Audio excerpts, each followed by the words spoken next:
one of the things, there are three things I feel like. Number one was getting to understand myself better and using the archetypal energies to truly have additional, like you said, Denise, words to help anchor into either the shadow qualities that are coming to the surface or embracing the light qualities that were beneficial already.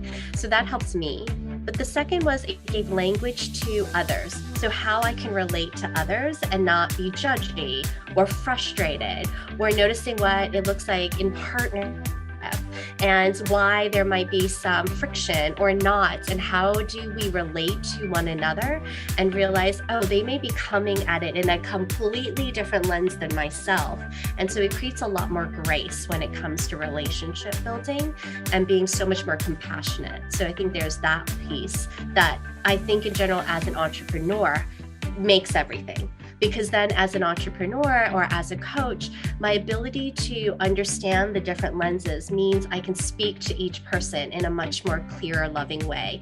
It means that I can offer based on the needs of diverse learners or diverse ways of beings.